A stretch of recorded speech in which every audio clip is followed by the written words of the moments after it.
I in the air?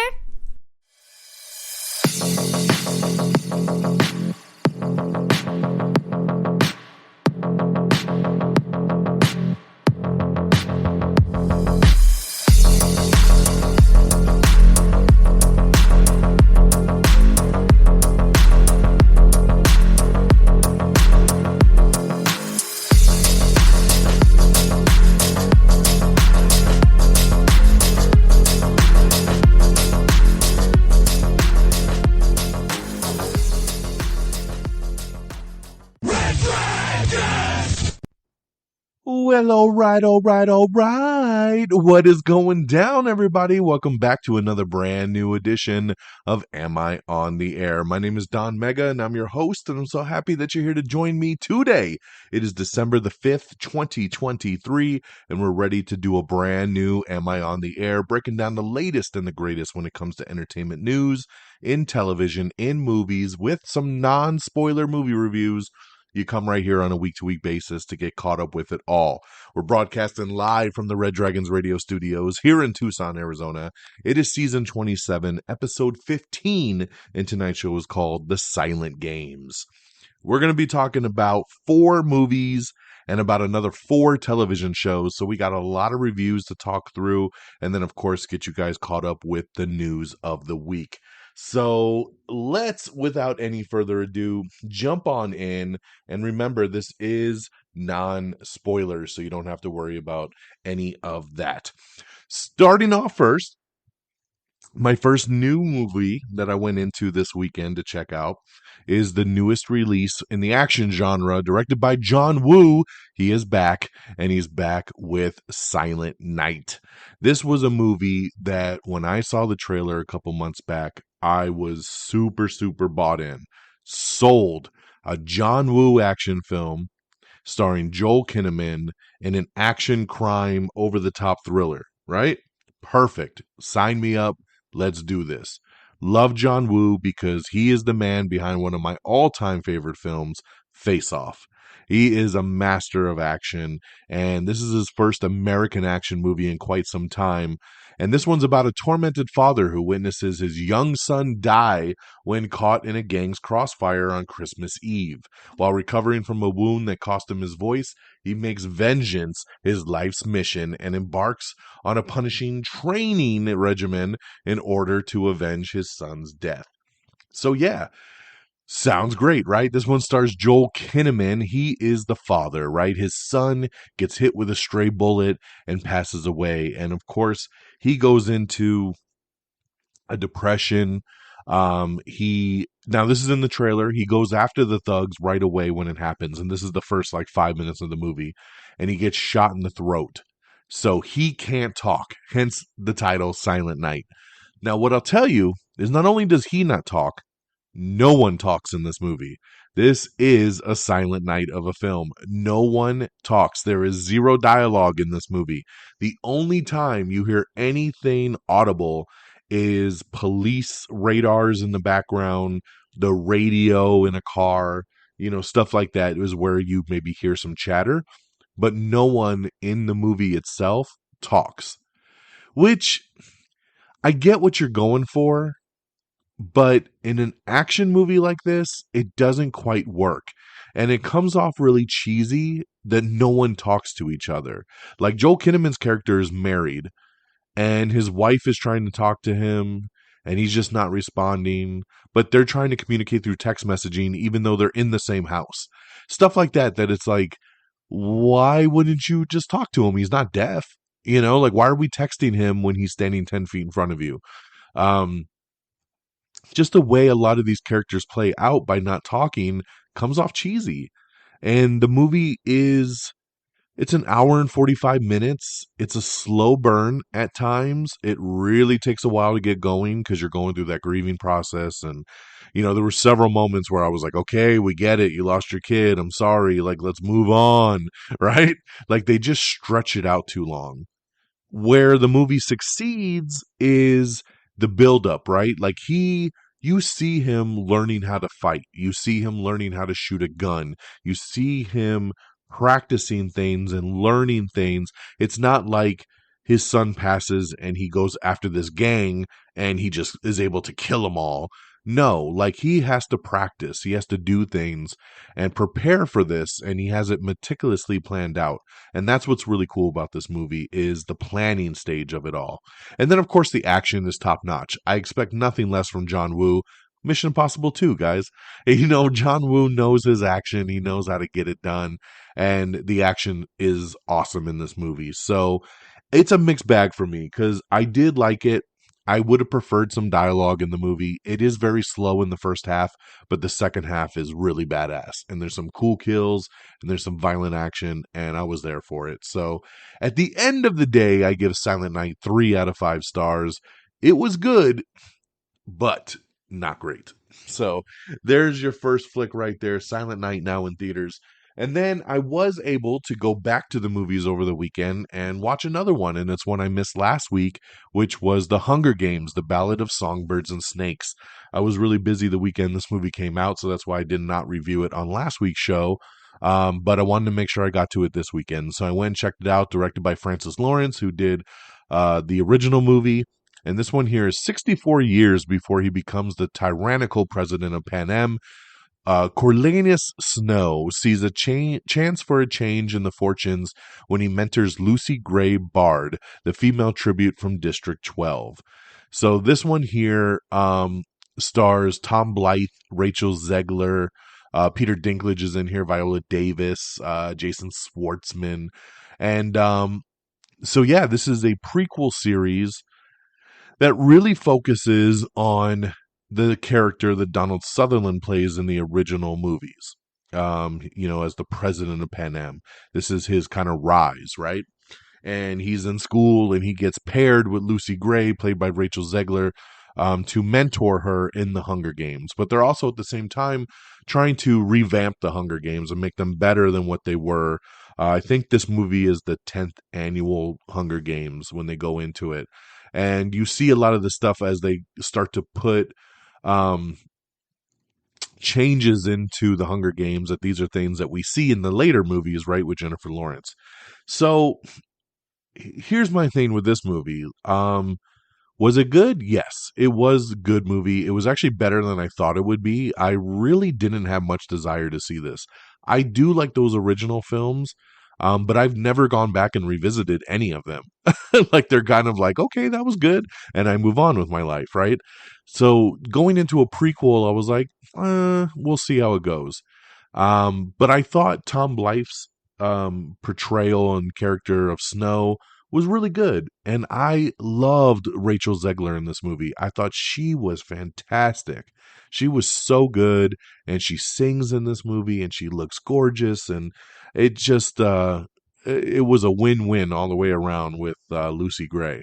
So it was an interesting story. I did not read the book, so I went in blind to it, and I had a good time with it. My negatives, the movie's too damn long. It's about 2 hours and 45 minutes, and that's way too long for this movie. I felt it drag. The movie was going really, really well for me for like the first hour 45. And then at one point I looked at my watch and I said, holy shit, there's still an hour to go on this thing. And it definitely slows down at a certain point and kind of whimpers out, to be honest. Like the movie is really fire, fire, fire, and then whimpers out. I don't know what else they could have done to make it better, to be honest, because, unless you make it into two movies, but then the second movie would have been super boring. So I don't know how they would have really swung that. So I guess they did the best they could. I don't think I could really sit through and watch this all over again, but I did have a good time watching it. So at the end of the day, I would give The Hunger Games, The Ballad of Songbirds and Snakes 3 out of 5 stars. It was good, and we'll go from there. Okay. My next film is we're heading on over to streaming, and we got a couple streamers here to talk about. Up first, Candy Cane Lane. We've been on this little roll here of holiday movies. On last week's show, I talked about Dashing Through the Snow and Genie, and then now we switch on over to Prime Video, and we got Eddie Murphy's new holiday film, Candy Cane Lane. This one stars Eddie Murphy, Tracy Ellis Ross. You got Jillian Bell in here.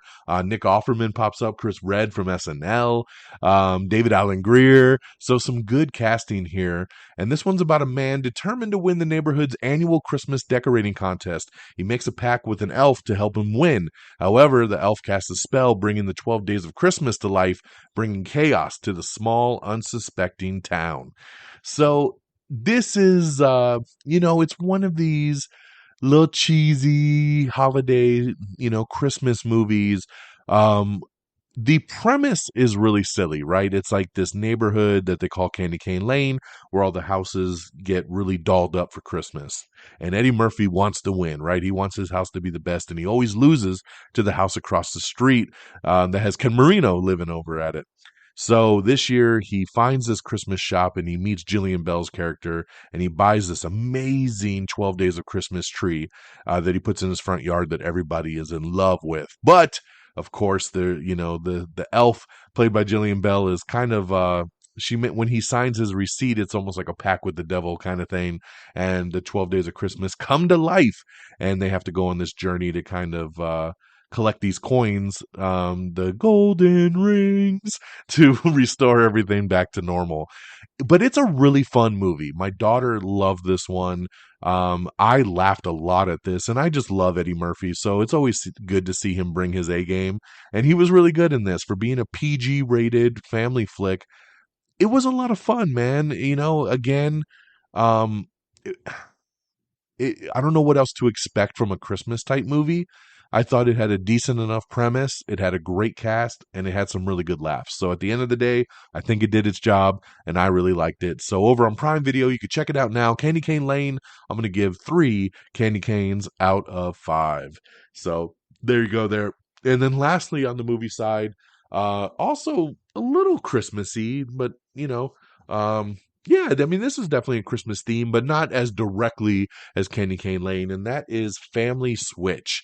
This is a new movie that's streaming over on Netflix. It is a comedy, fantasy, family film.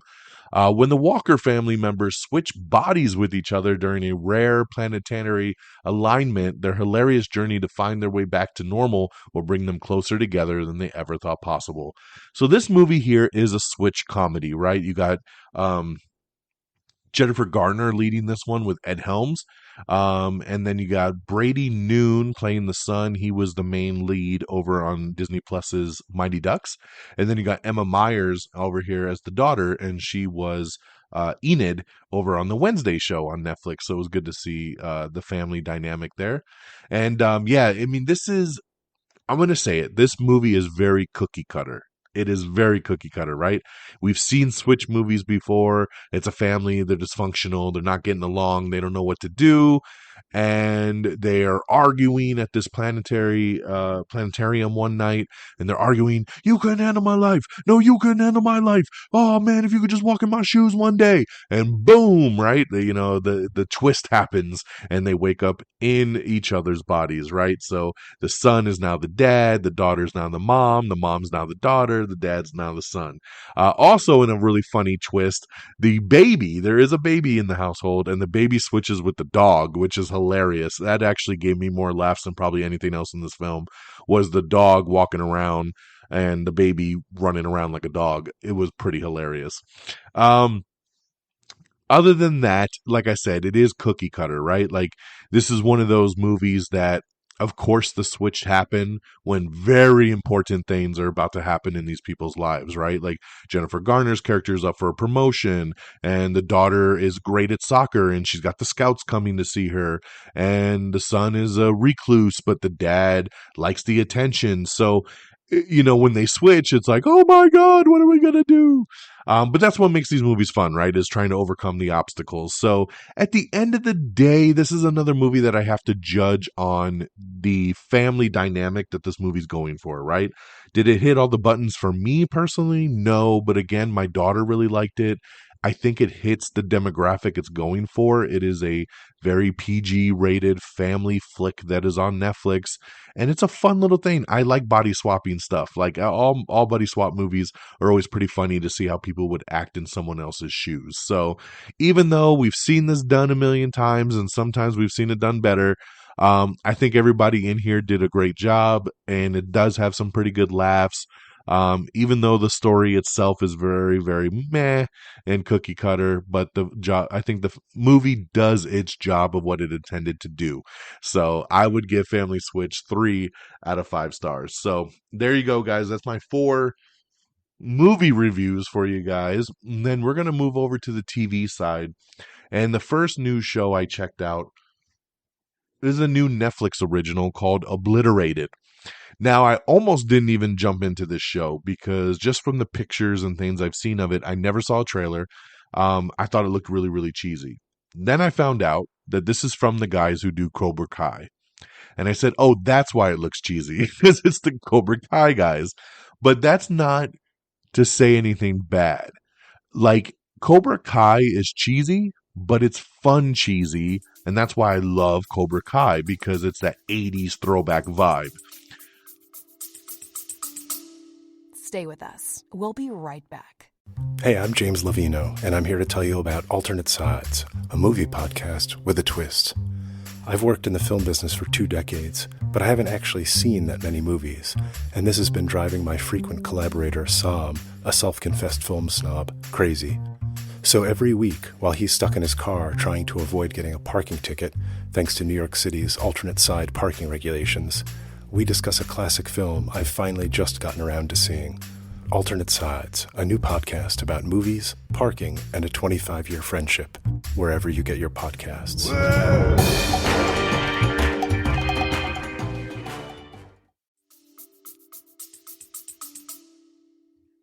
What Obliterated is it's a comedy, action, adventure drama about this like military team, special forces team that end up getting effed up on some drugs, but then they have a mission to do and all the craziness that ensues while they're in Las Vegas. And it's a very loose premise, but I like what they're going with here because the Cobra Kai creators are basically like, I read an article with one of them saying, after 5 or 6 years in that Cobra Kai world, we were really excited to dig into our R-rated, side of our brains. Because this is very R-rated. There's sex, there's drugs, there's nudity, there's, violence. There's a lot of stuff that goes into this show. But it is done in a very fun way. And they wanted it to be a throwback to the 80s, 90s kind of action movies. And I think they succeed at that. So I'm having fun with this. I think it's 8 episodes. I've watched the first 4, so I'm halfway through the season, and I'm having a good time with it. So I would recommend Obliterated over on Netflix. My next new show I checked out is Bookie. Bookie is a new comedy that is on Max. And this is about 2 bookies collecting debts across LA. And this one here is headed up by, I always forget how to say his last name, but it's Sebastian Maniscalco, and then his partner Ray, played by Omar Dorsey. And these 2 guys, this is from Chuck Lorre, who did a lot of sitcoms, right? Like 2.5 Men and Big Bang Theory and a whole bunch more. But this is a little half-hour sitcom about these 2 guys going around LA trying to collect debts and the kind of craziness that they ensue as they're trying to do it. The first 2 episodes dropped. I watched them, and I'm really digging this show. So I like it. I'll give it a thumbs up, and I'll continue my journey on Bookie. And once again, that's on Max. My next new show I checked out was The Curse. This is a new show that is streaming on Paramount Plus. You got to have the Showtime part of Paramount Plus also, because it's technically a Showtime show, but it streams on Paramount Plus. And this stars Emma Stone along with Nathan Fielder and Benny Safdie. Well, Emma Stone and Nathan Fielder's characters are married, and they are in this little town, and they're basically doing like an HGTV type of show about housing. And they're trying to build these new houses that are eco-friendly, and they're really trying to capitalize on this little town. But the husband, played by Nathan Fielder, in the first episode, he does something a little bad, and a little girl curses him. She's like, "You're cursed," and things are going to go crazy. I've only watched the first episode. I think they're up to episode 4 now. First episode is slow. It's very slow. It's labeled as a comedy drama, but it's not funny at all. I don't know how this comedy label got on it because I think IMDb has it listed as a comedy as well. It's not. It is very much a drama, and the humor is very dry, if there's any. And it's just very slow moving. So I'm hoping now that this curse has been set, the following episodes will start to have some crazy shit going on because I need more to really stick around. So I'm only half in on the curse so far, but it's a great cast. I'll definitely see where it goes. And once again, streams weekly on Paramount Plus with Showtime. All right. And then lastly, I started Fargo season 5. Now, Fargo is a show like American Horror Story that is an anthology show, so every season is a whole new story. I've never watched any of the other seasons of Fargo. I just never cared, but I saw the trailer to this season 5 and I thought it looked really good. So I checked it out. I've watched the first 3 episodes, but this is a weekly show too. So I'm caught up. And I believe the first 3 have dropped so far. And it stars Juno Temple in this one with Jennifer Jason Leigh, Joe Keery from Stranger Things, Lamorne Morris from New Girl, and John Hamm, of course, in here. This one here is supposedly based on a true story. John Hamm is a sheriff in Minnesota, and he's a couple towns over from where Juno Temple lives. And you start to see this mystery unfold that she used to be married to John Hamm's character, but she broke off from him and ran away and changed her identity. And she's trying to get away from him basically, but he found her and now he wants her back. So that's kind of the premise. And I dig it. I dig it. The first 3 episodes are solid and I'm excited to see where the show goes. So you can stream this on FX and you can also watch it on Hulu. So there you go. That's our new shows. Then lastly, I just want to really quickly shout out that Power Book 3 Raising Kanan is back for season 3, I believe. Season 3. Yeah, season 3, season 4, I believe season 3. So that just started last week as well, too. So good to see that show back. I did watch the premiere. Good stuff. I'm right back in it. So that's what we got. So that's our big 4 new shows that we got going on. So let's recap the 8 things here. So we got Silent Night now in theaters, 3 out of 5 stars. The Hunger Games Ballad of Songbirds and Snakes in theaters right now, 3 out of 5 stars. Candy Cane Lane over on Prime Video, 3 out of 5 stars. And Family Switch over on Netflix, 3 out of 5 stars. On the TV side, we got Obliterated. This is on Netflix. Fargo season 5 on Hulu. Bookie over on Max. The Curse on Paramount Plus with Showtime. So there you guys go. That's what we got on the review side. Woo doggy. Yeah, we're 21 minutes in and all we've done are reviews. So thank you guys. I know it's a lot, but I know a lot of you love to listen to the show just for the reviews. So I'd like to have that content for you guys. All right, let's switch on over to the box office. Coming in at number 10 from this weekend is Thanksgiving. Number 9 was Silent Night. I can't believe it. In its debut, a new John Woo action film. Only made $3 million at number 9. Number 8 was The Shift. Number 7 was Animal. Number 6, Napoleon, which dropped 65%. Ooh. Number 5 was Wish. Number 4 was Trolls Band Together. Big debut here at number 3, Godzilla -1. I know my boy Friggins went and saw it. He loved it. He gave it 5 stars. I'm seeing rave reviews all around for this movie. I don't know if I'll get a chance to see it in the theater. Maybe I'll check it out one of these days, but I've heard nothing but great things. So very happy for Godzilla, who's having a major renaissance right now. We got this movie in theaters killing it. We got Monarch on Apple TV Plus killing it. And we just got the trailer for Godzilla and Kong, the sequel, which looks awesome. So it comes out in April of next year. So Godzilla killing it, doing his thing. 11.4 mil at number 3. Number 2 is The Ballad of Songbirds and Snakes. That's right, the new Hunger Games. And number 2 with 14.1 mil. And number 1, congratulations to Beyonce, Renaissance. A film by Beyonce was number 1 in its debut. $21.8 million. That's a hell of a debut there, Beyonce.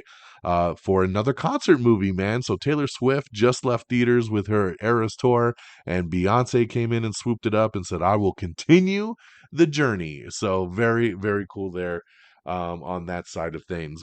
All right, guys, let's jump into the news of the week and get you through this stuff. And again, if you want to check out any of these trailers, check out any full articles, best place is to check out our Twitter page, twitter.com/amiontheair, to get the full breakdown. All right, they're going to do a new movie called The Apprentice, and it is going to be about a young Donald Trump and Sebastian Stan. That's right, the Winter Soldier himself is going to be playing Donald Trump in this upcoming movie. The new Stephen King movie, The Long Walk, is going to be directed by Francis Lawrence, who just did the Hunger Games movie. Suits spinoff is moving forward. It looks like it might get an LA setting. Gangs of London Season 3 cast has added Warriors Andrew Koji to the cast. That's a great addition there for that. We have the new trailer for The End We Start From, starring Jodie Comer as she navigates motherhood during an environmental crisis. We have the new trailer for Night Swim. This is a new Blumhouse movie coming out in January, and this trailer is really good. I hated the first Night Swim trailer. I thought it sucked. But this trailer makes me want to see the movie. So great job, guys. That's the job of a trailer, and I thank you for the updated version. Godfather of Harlem has been renewed for season 4 over on MGM Plus. Shogun is coming soon to FX. It is the samurai epic series, so keep an eye out for that. The Gold has been renewed for season 2 over at the BBC. Matt Smith is set to lead a new Darkly comic miniseries called The Death of Bunny Monroe. Night Swim will be hitting theaters on January 5th. The Ted Show is coming soon to Peacock. It is an event series based on the movie Ted. That's right, the teddy bear movie. And it's going to be a prequel series set in the early 90s with Mark Wahlberg's character going into high school and how him and Ted handle it. It comes out January 11th over on Peacock. And along with that, we got 2 new trailers. 2! We got a green band one and we got a red band one. I love the red band one with a little intro there from Seth MacFarlane. It looks awesome, so check that out. According to Bruce Campbell, his cameos in Spider-Man and Doctor Strange are the same characters. Ooh, same universe, baby. Chicago Med has cast Luke Mitchell as a new doctor for season 9. Congratulations to The Irrational and Found. Both shows have been renewed for season 2 over at NBC. I actually watch Found every week, and I really like the show a lot. I did not watch The Irrational, but I know a lot of people that do. So I'm glad that both these shows have been picked up for second seasons. Bob Hart's Abishola is going to be ending with its upcoming season 5 that they're doing. Paramount Plus has announced that they're going to do an exclusive discount for AARP members. That's pretty cool there. Get it done. SNL vet Kate McKinnon is going to be making her hosting debut in December, and Adam Driver has also been set for his 4th time as host. Production is officially underway for Sonic the Hedgehog 3. Taylor Swift, Bad Bunny, and Miley Cyrus are topping Spotify's most streamed list. I know a lot of you have been doing your Unwrapped, and that's the top of the top right there. Anya Taylor-Joy stars in Furiosa, a Mad Max saga. We got the first teaser trailer finally for this, and it looks awesome. I love it. Not only does it star Anya Taylor-Joy, but you have Chris Hemsworth in here. Badass trailer. I love it. Eli Roth is going to be returning for Seconds over on Thanksgiving. That's right, the horror film, which has grossed over $30 million globally to date, is getting a sequel from Sony's TriStar Pictures. The untitled Thanksgiving 2 is set to open theatrically in 2025. So congratulations, man. We waited a long time to get Thanksgiving. It was a really fun movie, and I'm glad it's coming back for part 2. Let's get it. Michelle Williams is set to star in a new FX limited series called Dying for Sex. Only Murders in the Building Season 1 is going to get a broadcast network debut over on ABC as they try to fill that schedule due to the strike there. Hunger Games' Gary Ross has been tapped to direct a new sports movie called Old Time Hockey. Swagger has been canceled over on Apple TV Plus after 2 seasons. Billy Magnuson and Alexandra Shipp are set to lead a new revenge thriller called Violent Ends. Tom Holland says he's open to returning as Spider-Man if it's worth the while. Tom, stop fucking around, dude. You're going to be Spider-Man. We know you're coming back. Stop acting like you're bigger than the character. This is like, when Chris Evans talks about, oh, I'm so close to the Captain America role. I hold it with such regard. And then Tom Holland, same thing. I hold Spider-Man with such regard, and I wouldn't want to return unless it's worth the while on the project. Tom, we love you as Spider-Man. Spider-Man No Way Home was incredible, and we're all waiting for part 4. So let's just make this fucking movie. Let's go, baby. Let's go. The Apprentice movie we talked about a little bit ago with Sebastian Stan as Donald Trump. Jeremy Strong and Maria Bakalova have also joined the film. Wyatt Russell says that Thunderbolts is not a straightforward Marvel movie and that people will be shocked, so I love the sound of that. Criminal Record, we have the new trailer for the Apple TV Plus thriller. Production has officially wrapped on the Michael Keaton Beetlejuice 2 sequel. That's right, Tim Burton has announced that they are officially wrapped, and that's pretty awesome there.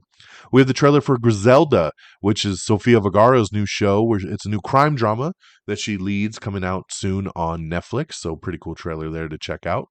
Got an article up with Bob Iger talking about the status of Marvel and Star Wars and Disney and just kind of where they're at, so check that out if you'd like to know more.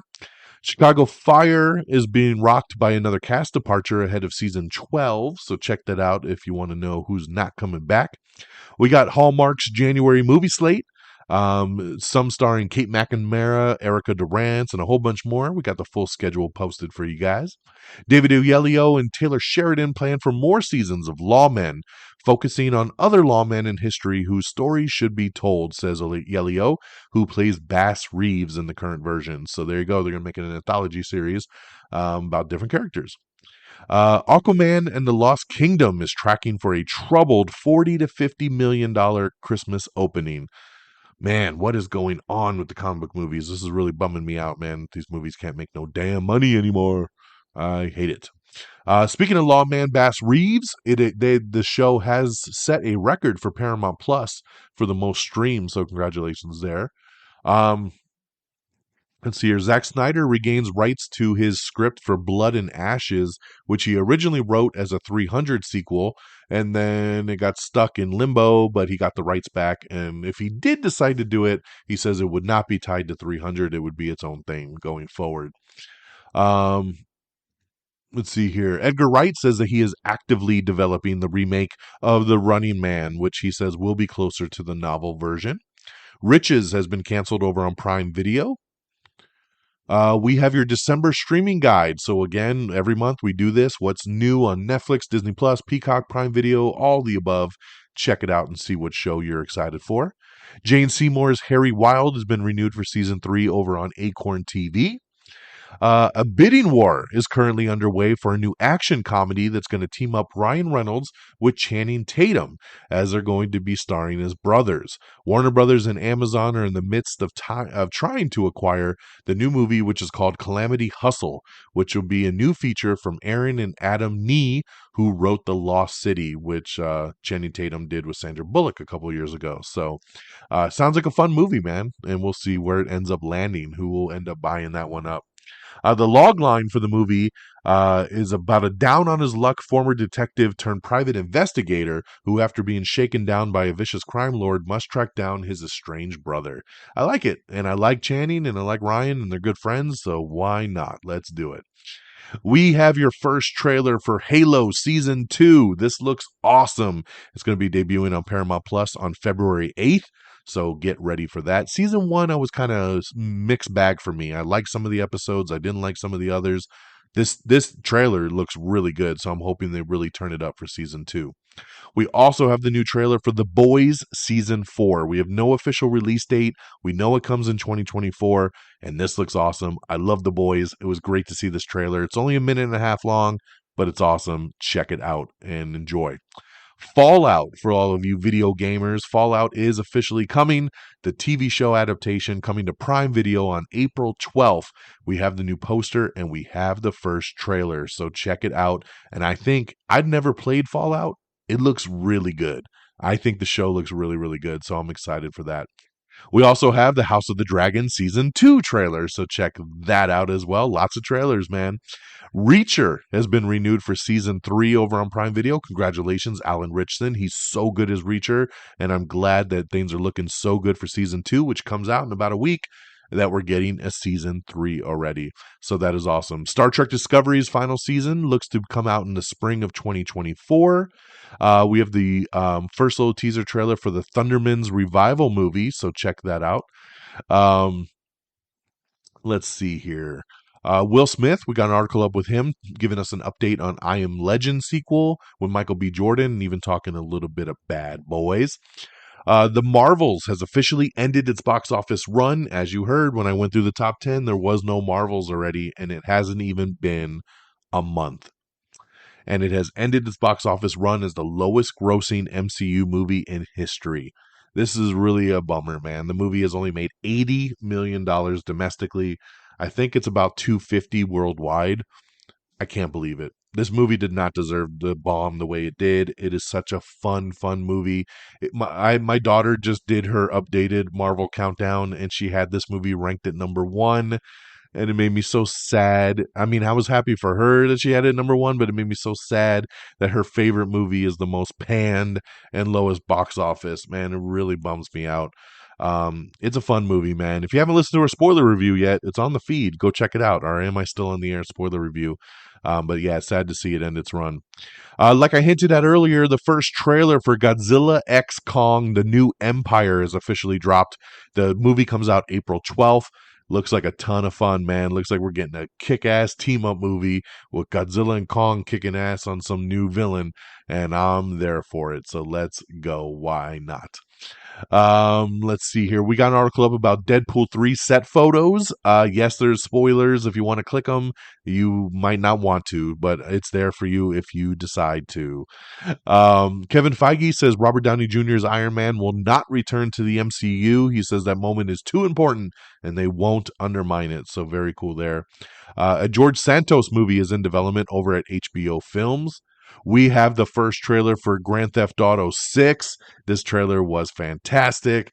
What pissed me off is when it said 2025 at the end of the trailer.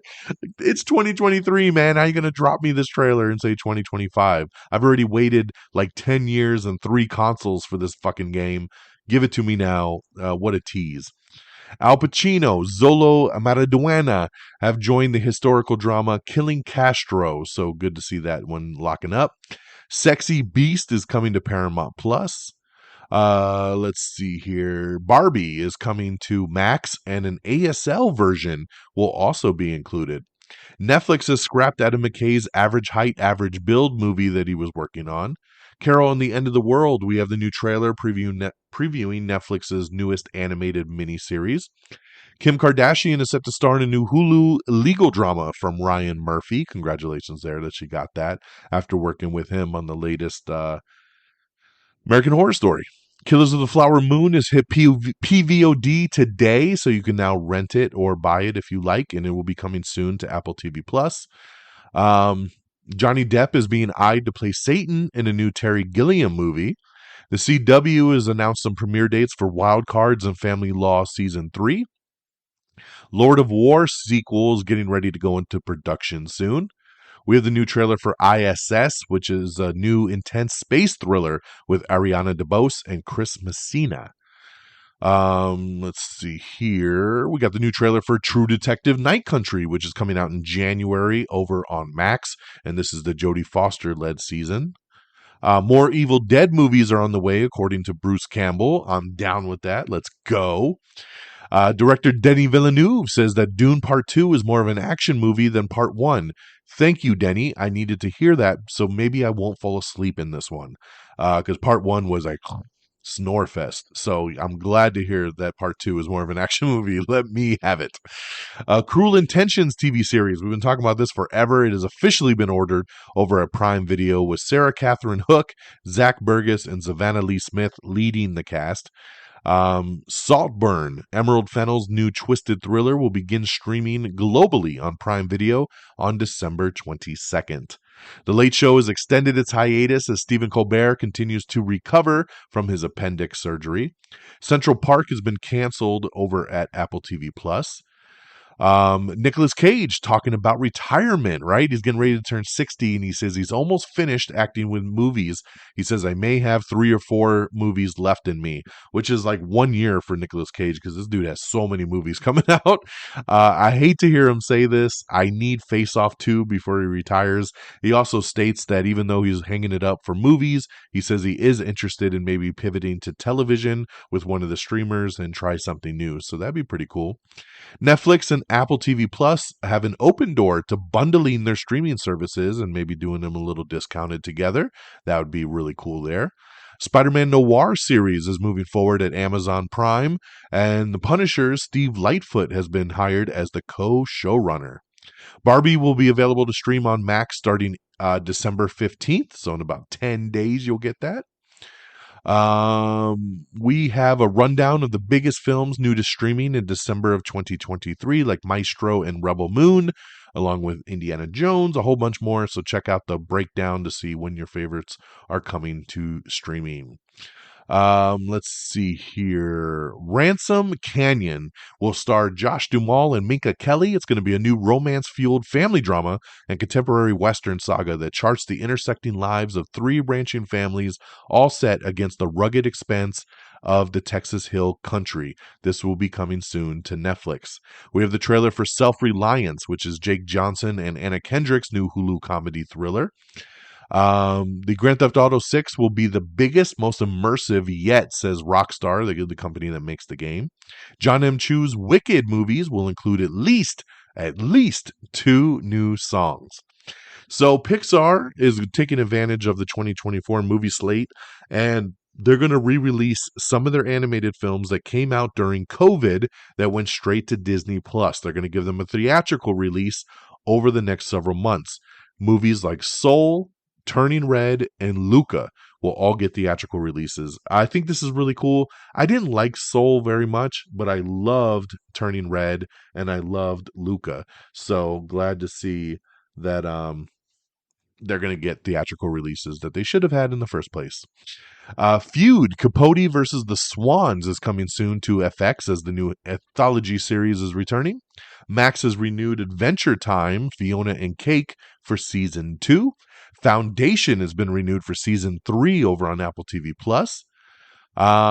Sunflower, the new movie, has cast Scott Speedman as the villain. We have the new trailer for Bob Marley, One Love, so check that out. Argyle trailer. Supposedly, all the footage in the trailer is only the first 28 minutes of the movie. I find that very hard to believe because there's so many scenes in that trailer, especially when like Samuel L. Jackson tells Bryce Dallas Howard, like, it's time that you meet the real Argyle. Okay, like, that's not going to happen in the first 28 movies. I don't know, maybe it does. Maybe it jumps around chronologically, but very interesting to hear that it's just the first 28 minutes.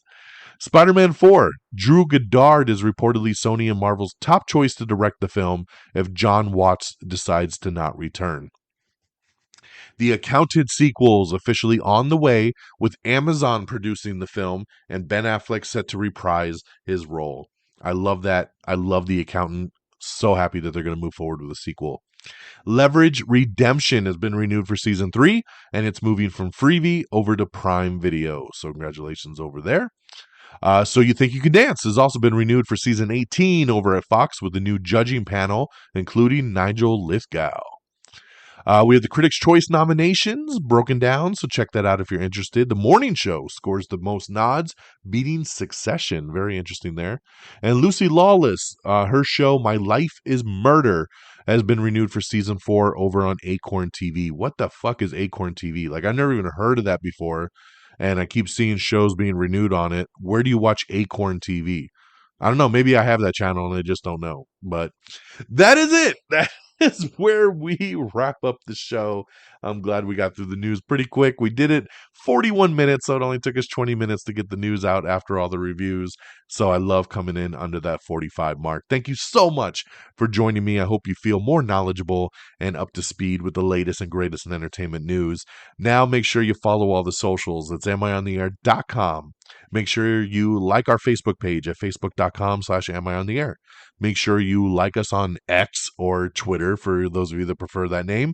It is twitter.com/amiontheair, and myself directly at DXDonMega, at amiontheair, at DXDonMega. Same handles over on Threads if that's your better platform. Subscribe to us on Apple Podcast, Spotify, iHeartRadio, TuneIn, Google Podcast, Amazon Music. We're on everything, so make sure you subscribe to us and give us a thumbs up wherever you listen to podcasts.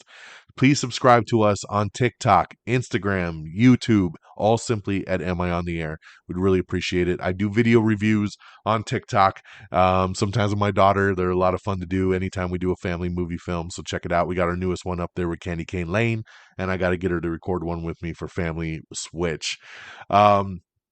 And thank you to our great affiliates at Red Dragons Radio and the Pop Culture Pros. Follow on Twitter at Red Dragons Radio, reddragonsradio.com, and the Pop Culture Pros. Follow on Twitter at popculture_pros. Thank you guys for always streaming our show on demand. And that'll do it for me on this Tuesday, December the 5th. I hope you all have an amazing week. We'll be back next week with another exciting new edition of Am I on the Air? So take care of yourselves and each other. And until next time, y'all. Peace. Red Dragon!